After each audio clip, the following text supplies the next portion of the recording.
आशुतोष शशांक शेखर चंद्रमौलि चिदंबरा कोटि कोटि प्रणाम शंभु कोटि नमन दिगंबरा।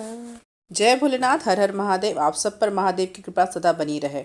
आज सावन सोमवार का तीसरा व्रत है और आज सावन शुक्ल पक्ष की प्रतिपदा तिथि के जो कि शाम 6:30 तक रहेगी। सोमवार के दिन सूर्योदय होगा, सुबह 6:30 पर सूर्यास्त होगा और शाम 7:20 तक। आज के दिन भगवान शिव का पूजन प्रदोष काल में अवश्य करने योग्य है, क्योंकि प्रदोष काल में भगवान शिव बहुत ही प्रसन्न मुद्रा में होते हैं। इस समय यदि सच्चे मन से भगवान का ध्यान किया जाए तो सारी मनोकामनाएं अवश्य पूर्ण होती हैं। आज प्रदोष काल का समय रहेगा 6:10 से 7:44 तक। प्रिय श्रोताओं, अब आपको श्रवण कराते हैं कि सभी पापों का नाश करने वाली और मनोकामनाओं को पूर्ण करने वाली शुभ फलदायिनी श्रावण सोमवार के तीसरे व्रत की पावन कथा का हम श्रद्धा और धैर्य के साथ इस कथा को प्रारंभ करते हैं।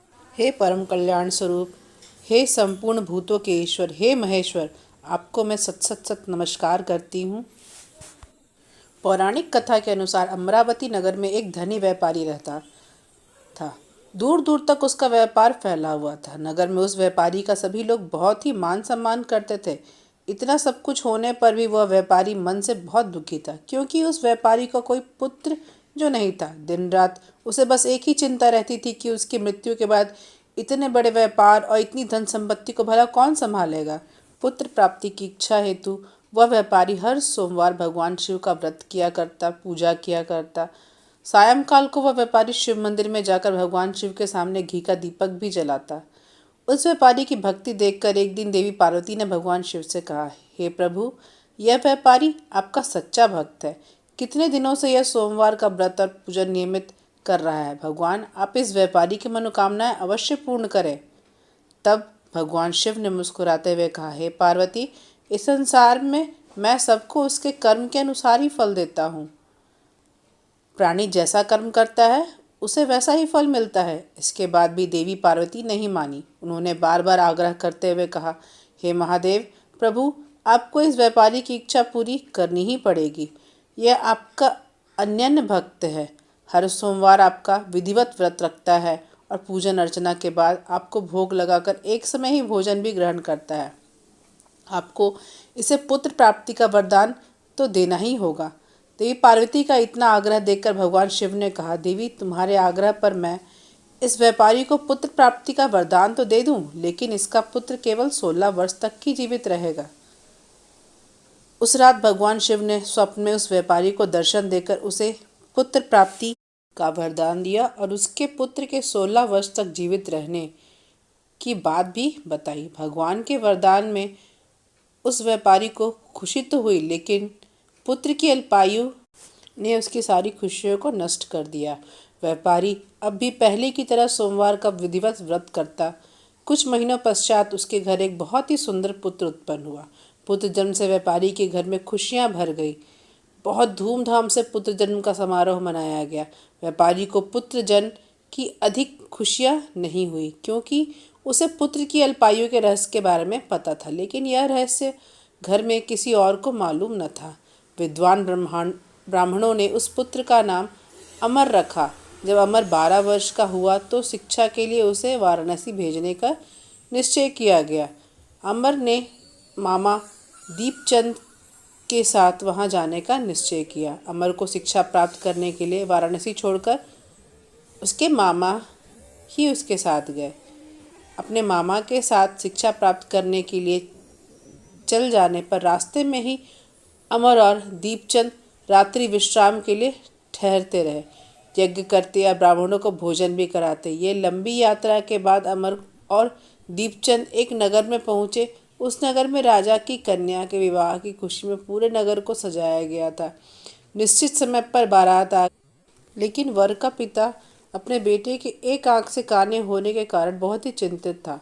उसे इस बात का भय सता रहा था कि राजा को इस बात का पता चलने पर कहीं वह विवाह से इनकार न कर दे, इससे उसकी बदनामी होगी।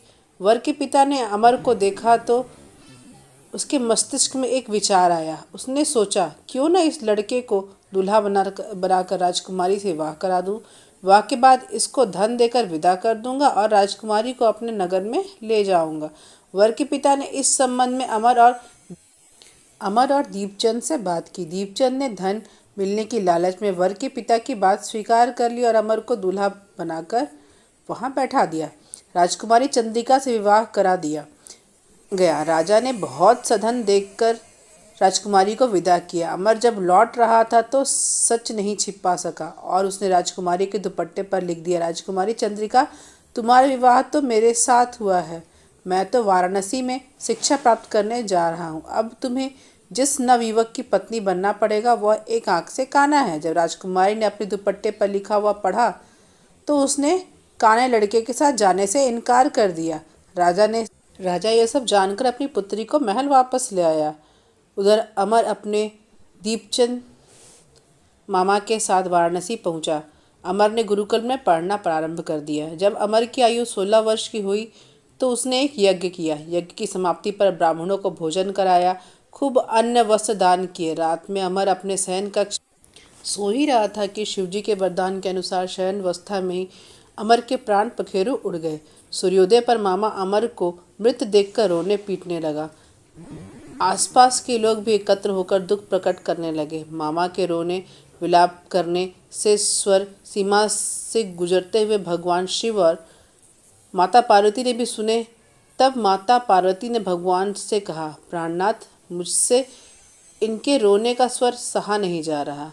आप इस व्यक्ति के कष्ट को अवश्य दूर कीजिए। भगवान शिव ने देवी पार्वती के साथ अदृश्य रूप में जाकर अमर को देखा तो पार्वती जी से बोला, देवी, यह तो उसी व्यापारी का पुत्र है जिसे मैंने 16 वर्ष की आयु का वरदान दिया था। आज इसकी आयु पूर्ण हुई। देवी पार्वती ने फिर भगवान शिव से निवेदन किया, प्राणनाथ, आप इस लड़के को जीवन दान दे दीजिए। इस लड़के के माता पिता अन्यथा इसके माता पिता रो रो कर अपने प्राण भी त्याग देंगे। हे महादेव, इस लड़के का पिता तो आपका परम भक्त है। वर्षों तक उसने सोमवार का व्रत करते हुए आपको भोग लगाया है। माँ पार्वती के बार बार आग्रह करने पर भगवान शिव ने उस लड़के को जीवन दान दे दिया और कुछ ही क्षणों में वह जीवित होकर उठ बैठा। फिर शिक्षा प्राप्त करके अमर मामा के साथ अपने नगर की ओर चल दिया।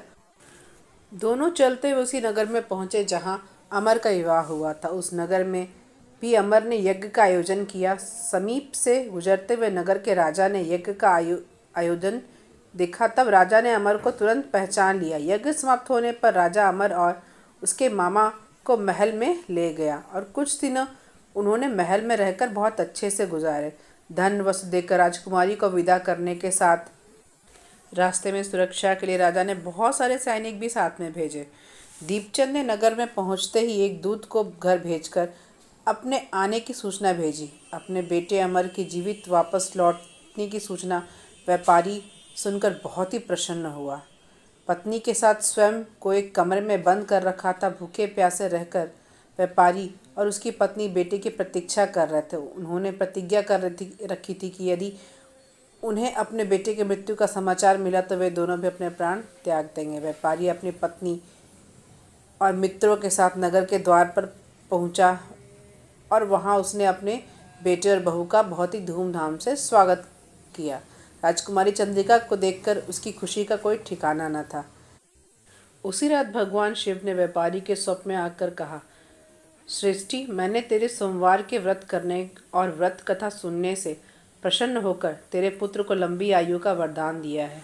यह सुनकर व्यापारी बहुत प्रसन्न हुआ। सोमवार का व्रत करने से व्यापारी के घर में खुशियां लौटी। आइए, शास्त्रों में लिखा है कि जो स्त्री पुरुष सोमवार का विधिवत व्रत करते हैं और व्रत कथा सुनते हैं, उनकी सभी इच्छाएं महादेव अवश्य पूरी करते हैं। सोमवार व्रत कथा समाप्त होती है। हर हर महादेव। ओम नमः शिवाय।